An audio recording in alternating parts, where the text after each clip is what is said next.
o sketchnote da minha apresentação de trabalho na universidade. Esse texto foi escrito por essa autora aqui, que chama Marie de Rubelat. Ela é uma socióloga francesa que trabalha em ciência da educação e ela pesquisa principalmente questões de desigualdade e de desigualdade entre meninas e meninos. A grande pergunta que está no texto que ela vai responder é como que o gênero feminino, masculino, vai marcar o comportamento de professores e de alunos e que modela isso que a gente chama de identidade. Ela vai muito no conceito do que é o estereotipo e ela classifica o estereotipo como uma crença que é partilhada dentro de uma época, de um contexto, com características pessoais dadas a grupos sociais. Que é, na verdade, uma forma de superestimar as semelhanças entre iguais e as diferenças entre diferentes, criando uma ideia estruturante e generalizante.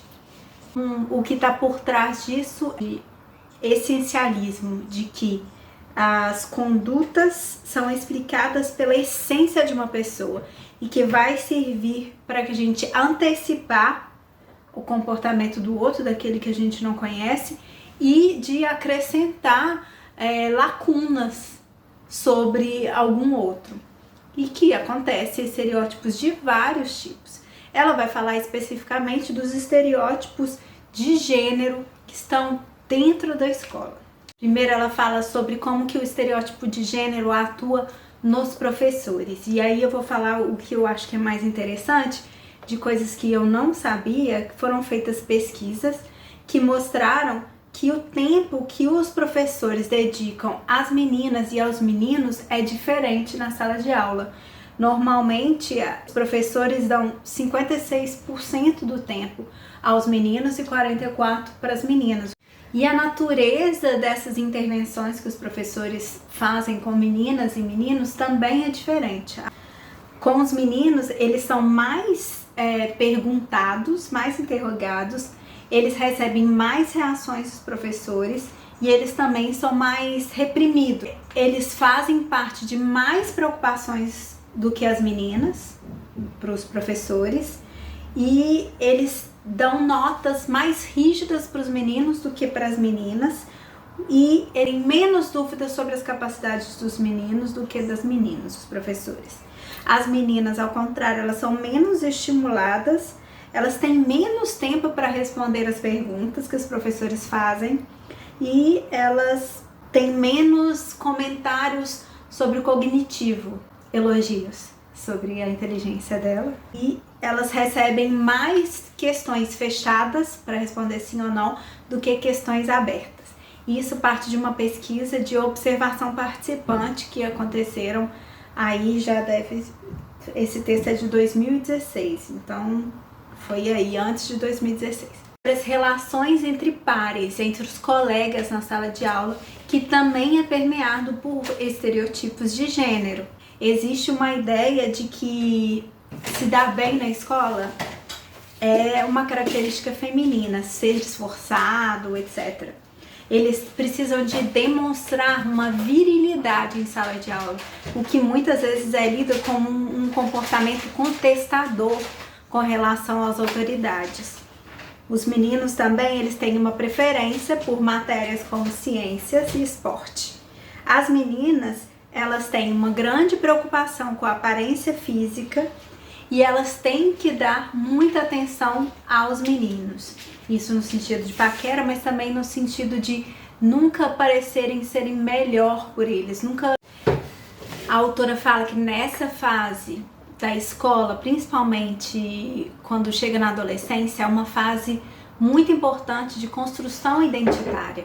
E que para os adolescentes, esse pertencimento de grupo, ele funciona como uma forma de controle dos comportamentos, de entender o que é apropriado para ser menina.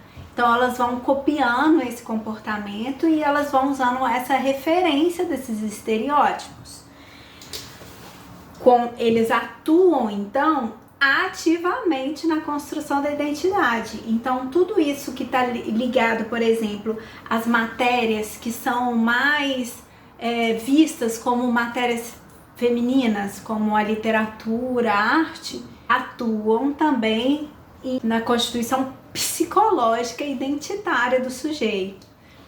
As matérias que são masculinas, que são as matemáticas, ciências, também vão parecer como características naturalizadas, de preferências que vão aparecer mais nos meninos. Agora, o que essa autora falou, que me deixou assim impressionada, que foram de coisas que eu não tinha pensado antes, é de que ela fez uma pesquisa que comparou a performance e essa construção identitária de turmas que são não mistas, são turmas que são exclusivas de meninas e turmas exclusivas de meninos, porque aqui na França isso é proibido, não existe, mas em muitos países ainda existe escolas exclusivas de meninos e escolas exclusivas de meninas, e os resultados são impressionantes. Não para dizer que tem que separar meninos e meninas na escola. Ela não está dizendo isso. Ela só está dizendo que o contexto misto, essa interação entre meninas e meninos, traz efeitos de fato dentro da construção identitária e dentro da construção identitária como aluno no comportamento escolar. Vou falar 4 coisas que apareceram nessa pesquisa comparando classes mistas e não mistas. As meninas, elas são menos persuadidas, elas acreditam menos na competência delas quando elas estão num grupo misto, quando elas estão na presença de meninos. Elas confiam menos na capacidade delas. A mistura entre meninas e meninas não afeta a atribuição que os meninos têm da competência deles mesmos.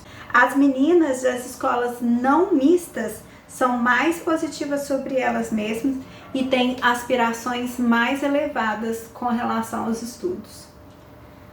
Os meninos das classes mistas, na presença das meninas, então, eles mostram mais esse comportamento viril, o que pode entrar em contradição com a postura de bom aluno.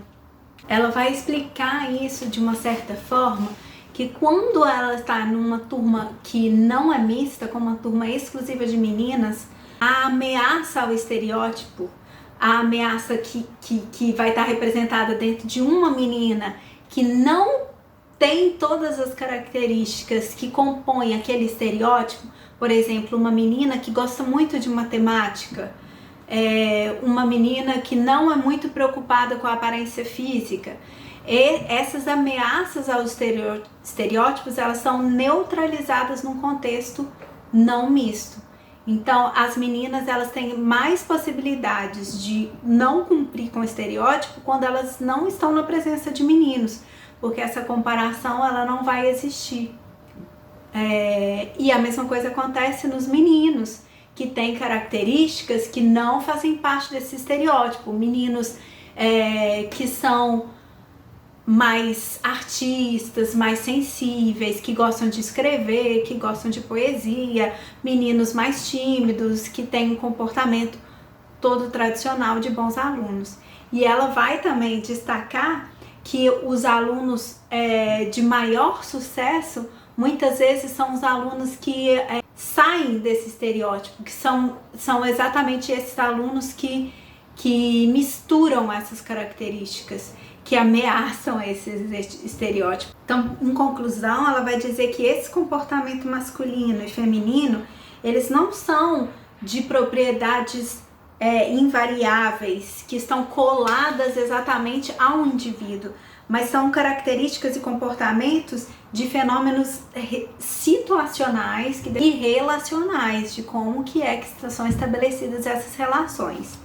Ela também vai fazer uma pergunta, se esses estereótipos, eles fazem parte só de uma diferença ou se eles demonstram uma desigualdade. Com todos esses dados que ela apresenta no texto, ela chega à conclusão que é principalmente na diferença das meninas com relação à capacidade delas, né, essa falta de confiança na capacidade delas, vai gerar para as meninas maiores barreiras. Então, é sim manifestação de uma desigualdade.